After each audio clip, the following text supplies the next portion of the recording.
Welcome back to the Barley Lads. Today, we're drinking Jim Beam Rye.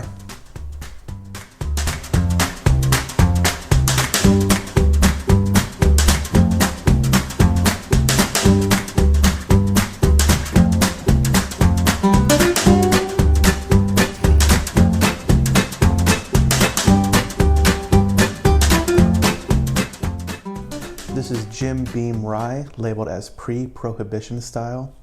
It's a rye whiskey out of the Jim Beam Distillery in Clermont, Kentucky. This is 45% or 90 proof ABV. It's a non-age statement with a minimum of 4 years aged. Price-wise, you should be able to get this between $19 and $24. Mash bill, we only know that it's at least 51% rye. So Jim Beam Rye, like I said, this is coming out of the Jim Beam Distillery down in Kentucky. We've already talked a little bit about the Beam family legacy when we did the Jim Beam bourbon review. But just as a reminder, Beam started in 1795.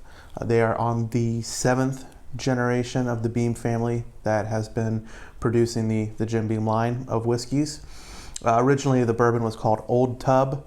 They are now reproducing the Old Tub brand, but they changed it for, I believe, the 5th generation James Beam to get the Jim Beam label that we have here. This is labeled as a pre-prohibition style. We don't really know what that is because Jim Beam hasn't told us. They also say on the other side that this is a time-honored family recipe. We don't know what the family recipe is, though. So, Jim Beam, if you want to give us a little bit more insight, that would be awesome. So a lot of this is kind of just marketing jargon to get you to buy the bottle, but regardless of all of those different things, this is still a good rye whiskey, certainly for the price. This is kind of your almost your bottom shelf in terms of rye whiskeys, but it doesn't taste bottom shelf. It's just in terms of price, that sort of thing. Jim Beam is owned by Beam Suntory brands, so it's also producing Booker's, Basil Hayden, bourbons, different things like that, as well as the Suntory side producing Japanese whiskeys, and I think they own some vodka brands and things like that.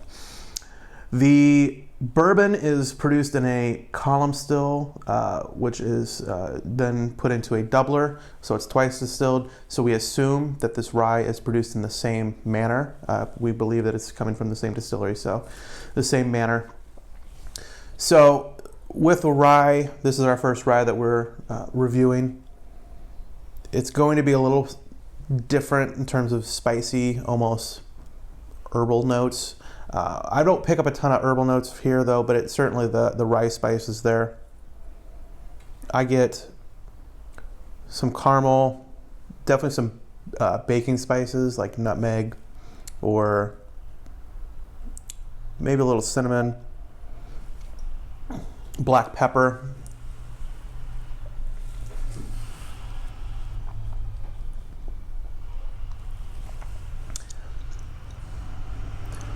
The taste is similar to the nose. You get some almost like raw grain, rye, grain spice. You get the wood from the flavor, not so much on the nose, the wood influence, but definitely on the taste. I would give it a medium finish. It sticks with you for a little bit. More sweetness on the finish than on the nose or the taste, and almost like an apple.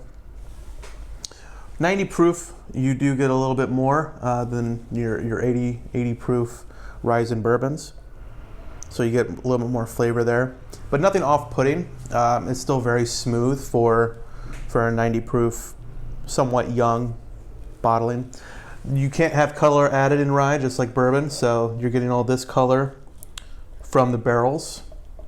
So it is a nice, maybe amberish color. But yeah, quality whiskey, especially for the price.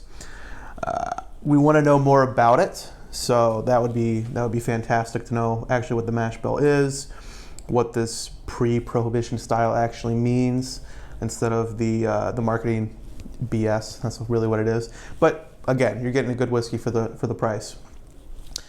Thank you again for watching another episode of the Barley Lads. As always, I'm Zane with Bryce behind the camera. Today we've been talking about Jim Beam Rye. Don't forget to like, subscribe, and hit that notification bell for when we post new videos. Cheers.